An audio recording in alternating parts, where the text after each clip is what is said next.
Welcome to The Explainer. We're so often told that attraction is all about looks, but the actual science tells a completely different story.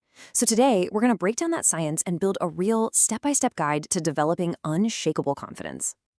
All right, let's kick things off with a question that might sound a little strange at first. Can your personality actually change how physically attractive your face appears to other people?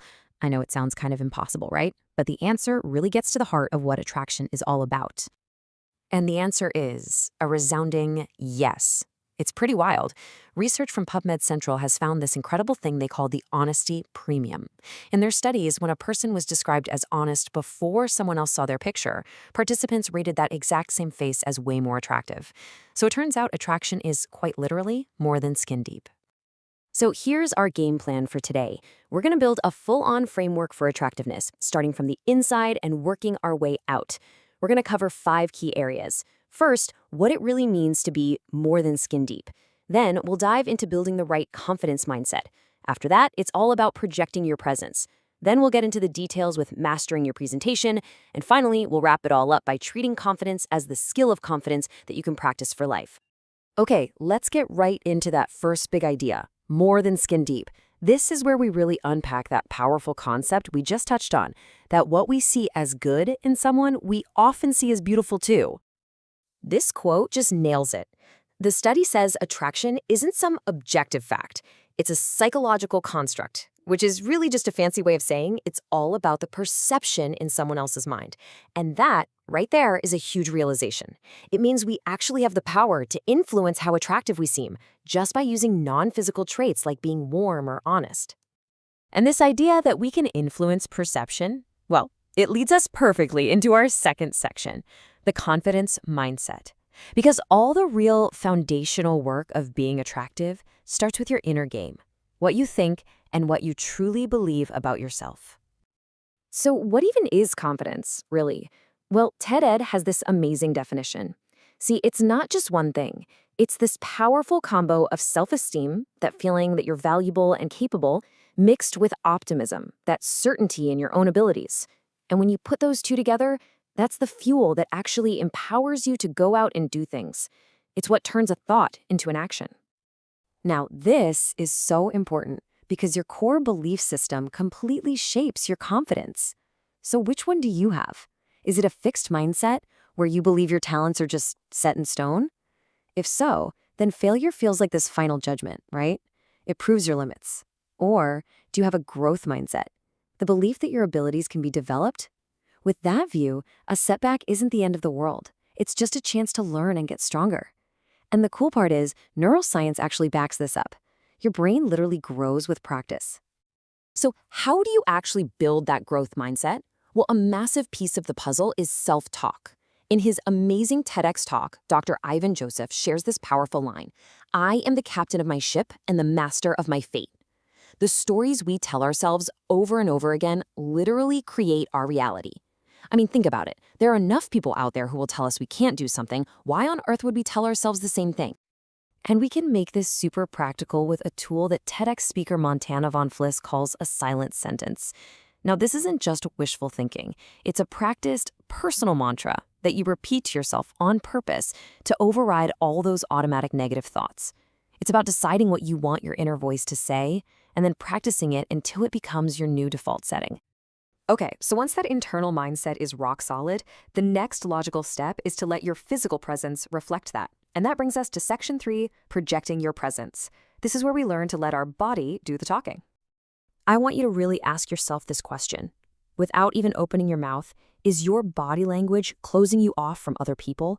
Because, you might be sending out signals you're not even aware of, creating these invisible walls between you and everyone else. According to research from Science of People, the single most attractive trait isn't what you'd think. It's availability. And we signal this with our bodies. So are you closed off, arms crossed, clutching a bag or a drink to your chest? Or are you open, torso exposed, arms uncrossed, hands where people can see them? The difference between looking available and looking unavailable is often as simple as just removing those physical barriers. So here are 4 super simple, actionable steps from Verywell Mind that you can start practicing literally today to project more confidence. First, stand up straight. Pull those shoulders back and don't be afraid to take up a little space. Second, maintain eye contact about 60% of the time. Third, when you're talking to someone, lean forward just a bit. It shows you're engaged. And fourth, keep your hands visible. Shoving them in your pockets can really signal anxiety and make you seem less confident. Okay, so now that we've got our mindset and our body language aligned, it is time for that final layer of polish. This takes us to Section 4, Mastering Your Presentation. This is where we focus on the small details that actually make a huge difference. Now, this isn't about being perfect, not at all. It's really just about practicing self-respect. Think of your appearance as your silent resume. Sources like Why How and Fashionizers point out a few non-negotiables: a basic skincare routine that includes sunscreen, just good foundational hygiene, neat hair, and clean, trimmed nails. These are the basics, the fundamentals of presenting yourself to the world. Okay, moving from grooming to style, a really key idea is being intentional. To make sure you don't have a cluttered look, a great little guideline is the 5-piece rule, which Board Infinity highlights. The whole idea is just to limit your accessories to about 5 key things, like maybe a watch, a ring, a simple necklace, a bracelet, and earrings. It forces you to be deliberate, making sure every piece adds something, instead of just being noise. It's such a simple way to look polished. And last but not least, let's talk about the power of scent. Fashionistas calls it your invisible business card, and for good reason. People might forget what you were wearing, but they will remember how you smelled. The key, though, is to be subtle. Find a signature scent you love and just use it sparingly. You want to invite people closer, not blast them from across the room. And that brings us to our final section, where we tie everything together. Section 5, the skill of confidence. This is all about reframing this whole idea, not as some magic trait you're born with, but as a skill you can deliberately build, day by day. Just like Dr. Ivan Joseph says in his talk, there is no magic button for confidence. It's built through repetition, and, you guessed it, repetition. It's kind of like Malcolm Gladwell's famous 10,000-hour rule for mastering anything. Confidence is no different. It just takes focused, consistent practice. And you know what a huge part of that practice is? Learning to embrace failure. Ted Ed reminds us that J.K. Rowling was rejected by 12 different publishers before Harry Potter got picked up. People who fail on a regular basis and just keep going are way better equipped to handle setbacks. They learn how to persevere.